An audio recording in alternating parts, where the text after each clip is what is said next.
వనవీర ఈ మూవీ నూతన సంవత్సర కానుకగా రిలీజ్ అయింది జనవరి 1 నాడు.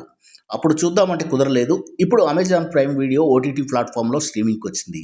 హీరోగా నటించిన అవినాష్ తిరువీధుల తానే స్వయంగా దర్శకత్వం కూడా చేశాడు. విలన్గా నందు నటించిన ఈ మూవీ రివ్యూ తెలుసుకునే ముందుగా మన ఛానల్ని కంటెంట్ కనుక మీకు నచ్చినట్లయితే ప్లీజ్ లైక్, షేర్, సబ్స్క్రైబ్తో పాటుగా కామెంట్ కూడా చేస్తారని ఆశిస్తున్నాను.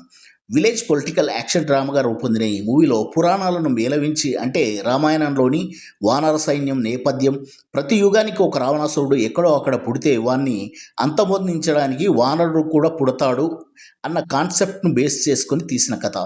వనపురం అనే విలేజ్ బ్యాక్డ్రాప్లో కథ సాగుతుంది. వనపురం ఎమ్మెల్యే క్యాండిడేట్గా దేవాను అధిష్టానం ప్రకటించడంతో తన బలాన్ని అధిష్టానం ముందు చూపేందుకు ఒక పెద్ద బైక్ ర్యాలీ కండక్ట్ చేస్తాడు. తగినన్ని బైకులు లేకపోవడంతో మన హీరో బైక్ కూడా ర్యాలీలో ఉపయోగిస్తారు.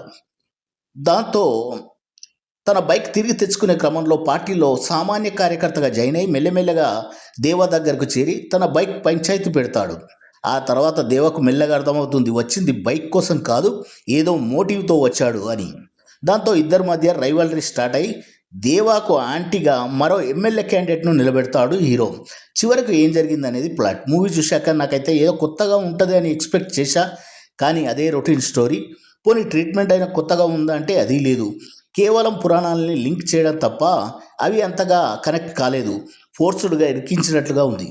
మూవీలో హీరో ఫాదర్ శివాజీ రాజా చనిపోయినప్పుడు కానీ, హీరో గుర్తు చేసుకునే ఫ్లాష్ బ్యాక్లో కానీ ఎమోషన్ వర్కౌట్ అవ్వలేదు. Regular commercial feet. మూవీలో కుల రాజకీయాలు, క్యాస్ట్ ఫీలింగ్ అనే అంశం బాగున్నా దాన్ని ఎఫెక్టివ్గా రాసుకోవడంలో దర్శకుడు ఇంకాస్త శ్రద్ధ వహించి ఉంటే బాగుండేది. ప్లస్ పాయింట్స్ విషయానికి వస్తే యాక్షన్ సన్నివేశాలు, విలేజ్ రాజకీయాలు కొంతలో కొంత బాగున్నా, acting wise Avinash Thiruveedhula acting wise, look wise బాగానే చేసిన, ఎమోషనల్గా కొన్ని సన్నివేశాల్లో ఇంకాస్త శ్రద్ధ వహించాలి. హీరోయిన్ పర్వాలేదు. విలన్గా నందు యాక్టింగ్ బాగుంది. యంగ్ లీడర్గా ఒక దశలో హీరోను డామినేట్ చేసేలా చేశాడు.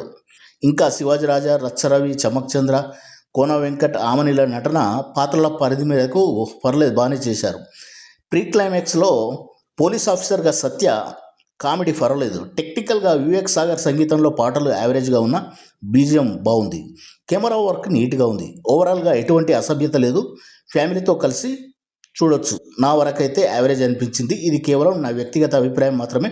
మరొక రివ్యూలో మళ్ళీ కలుద్దాం. జై హింద్.